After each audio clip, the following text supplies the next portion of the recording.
Yeah, this is another video about the Molar stroke on YouTube.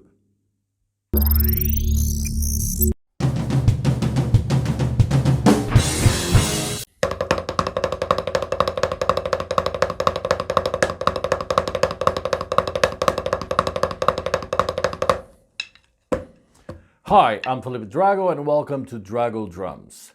The Molar stroke. Everybody talks about it, so I decided to talk about it too. Ha! And bring my take on it. I don't claim to know everything about it. I don't even claim to be right about it. It's just my take on it. The historic thing is what I've heard from Don Famularo, who was my teacher. Don Famularo heard from Jim Chapin, who was his teacher, and Jim heard from Moeller himself. So I guess it's pretty accurate, but I don't know for sure because I wasn't there. And I'm the third year listening to this, so it might have changed. Anyway, so historic facts.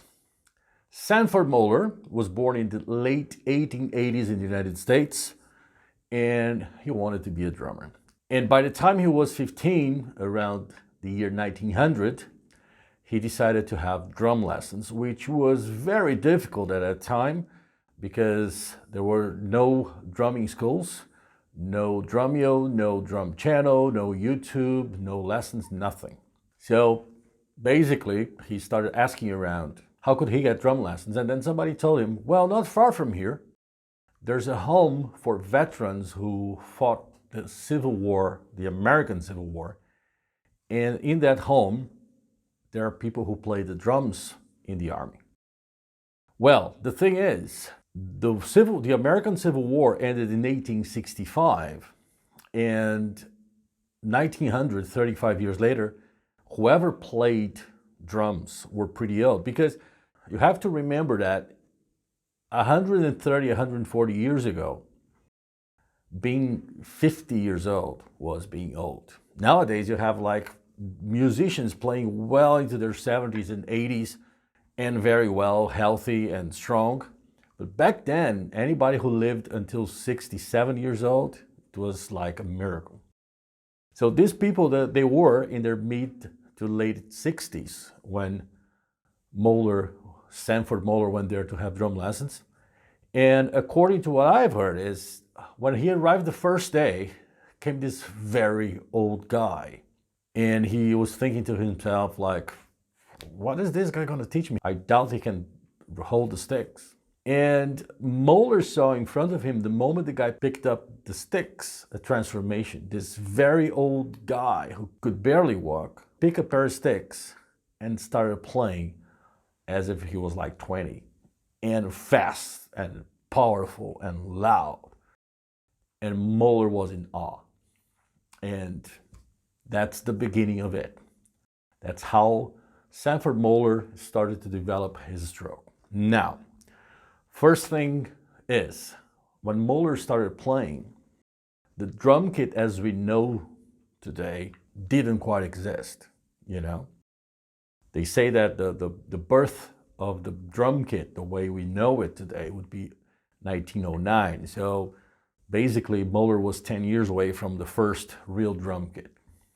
The other thing is, he played snare drum, and the snare drum at that time looked like a floor tom because it was 15 inches the diameter and 16 inches deep, right? It's bigger than most of the floor toms in the modern kits today, because today the standard size for a floor tom is 14 inches. So Molar was playing a snare drum that was 15 inches in diameter and 16 inches deep.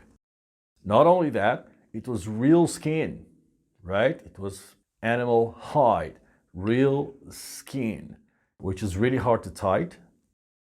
And there were no legs. It was ropes. It was tightened with rope. So you really had to put a lot of power on the snare to get a sound. And if that wasn't enough, Molar played outdoors while marching, competing with horns. He really had to make it sound loud. And the thing is, you're marching, you're playing for an hour, 1.5 hours, and you cannot get tired. So this is what Molar developed from what he learned from these Civil War veterans and put in there. Now it's my personal opinion. What we play as Molar is not exactly what Sanford Moeller did himself. It's an adaptation to the drum kit, the way Jim Chapin showed to the world, because mostly we play indoors. If we play outdoors, there's microphones for sure, but mostly we play indoors. Snare drums now are not very deep, and also the drum heads are plastic. You can tighten a lot, and they are a lot louder than animal hide. So this is my take. So what we play today is not exactly what Sanford Moeller started. Nevertheless, here we go. What is the Moeller stroke? Basically, the Moeller stroke is an accent and one rebound, 2, 3, 4, as many as you want.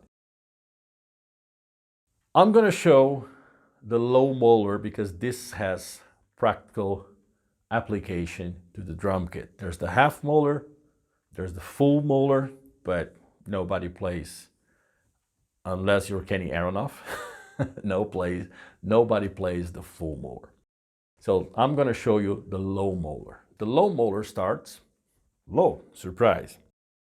The thing is, you're going to move your wrist first, bring it up, think you're a puppet and there's a string and there's a string master pulling your wrist up. So I'm going to put my sleeve up. If you do this, the wrist moves first, goes up first, and the tip of the stick is still down, okay? Somebody, your mind, I hope, pulls the imaginary string, but the stick stays down. And the way to make that stick play the pad is you need to whip. Okay, so the stick is here, and you need to do a whipping motion.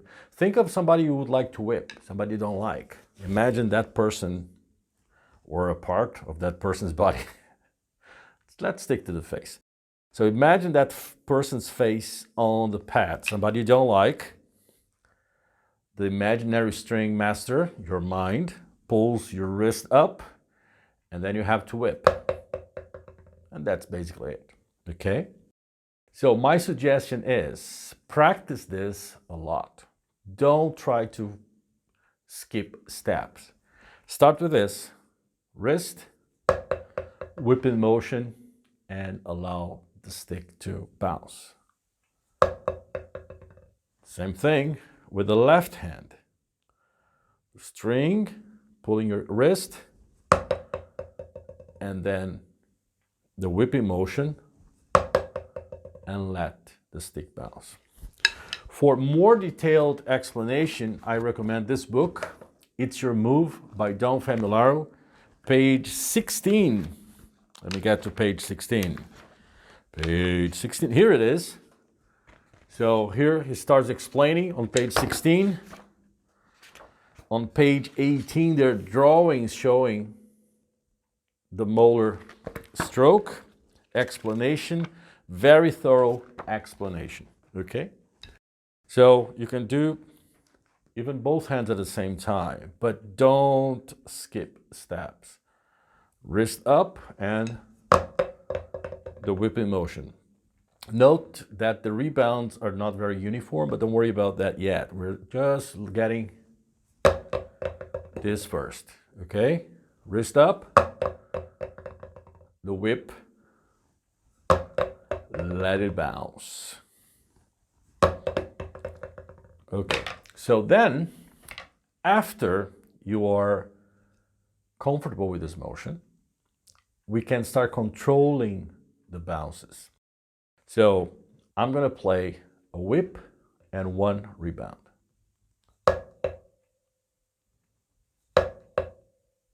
So one motion, two strokes, and the natural movement of the stick.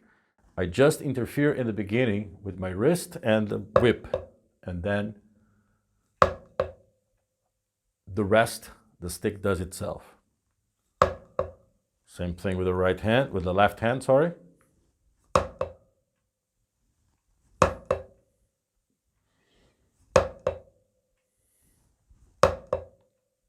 Okay. Now, again, the same way you took your time practicing just the motion and allowing a lot of rebounds, take your time and practice this. If you know all of this, take this as an opportunity to revisit. If it's the first time, really be patient, okay? And that's it. You can do it with both hands at the same time.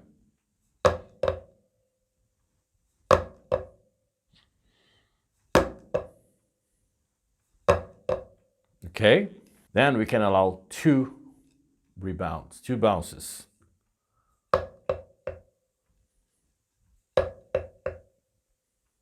The main thing is there is no tension, okay? It's just the hand controlling the stick, but I'm not squeezing or anything.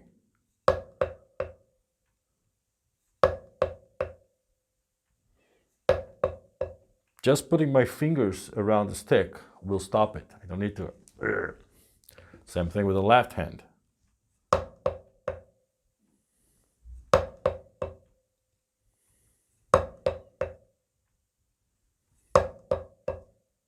Okay, why not 3 bounces?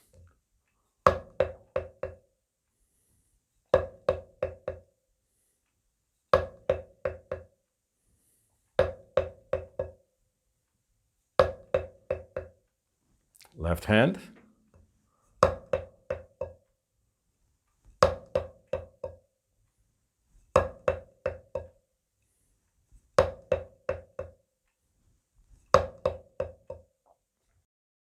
So basically, with one motion, with 1 rebound, you play 8th notes. With 2 rebounds, you play 8th note triplets. With 3 rebounds, you play 16th notes. Now, there are some people that are very vocal about, I hate Molar. Why? You know, it's a tool. If it's not for you, fine, but it is something that helps a lot, especially in relaxation. And when we're playing on the kit, we're not thinking Molar, free stroke, tap stroke, upstroke, paradiddles, double paradiddle, rhythm EQ, single rhythm EQ, double rhythm EQ. We're not thinking about this, we're just playing. So all of these tools are part of your toolbox, and then when needed, you'll have the right tool for the right moment. My suggestion, don't be against anything, don't hate anything, don't preach against anything. Learn and let it naturally part of your playing, or not. Okay, so now, going back to Dom's book, It's Your Move, on page 20, there's the pumping motion, okay? The pumping motion, there's this explanation on page 19, and then on page 20, the exercises. We're gonna do the triplets. The pumping motion basically is when you allow the 2 bounces for the triplet, and then when you have the last one, you pump it again. You whip your wrist again, same motion. That's why it's so important in the beginning to practice this very slow, because here it has to be part of your muscle memory.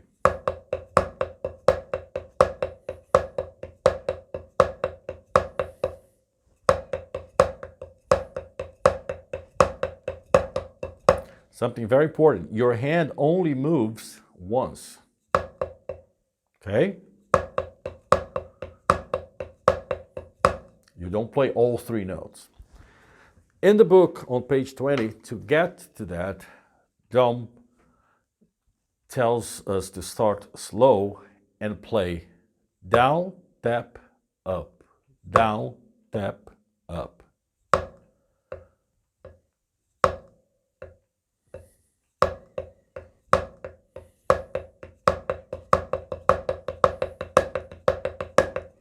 Obviously, the faster you go, the smaller the range of motion is going to be. Okay? Then there's the example for the 16th note is down, tap, tap, up.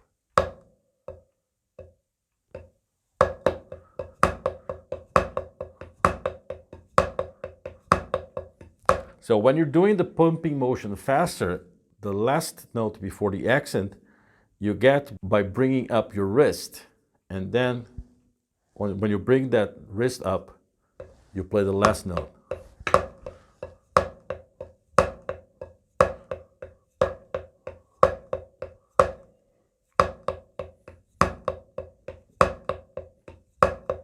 Okay, so down, tap, up.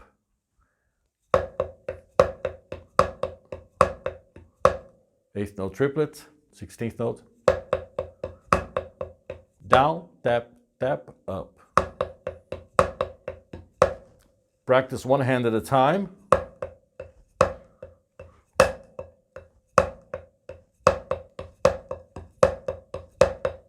Then you can practice both hands at the same time.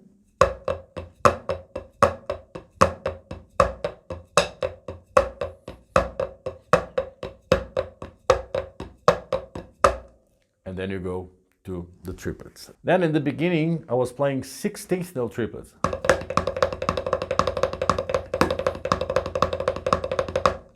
Basically, it's the same thing,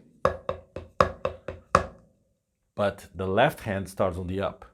Down, up, tap, down, up, tap, down, up, tap, down, up, tap.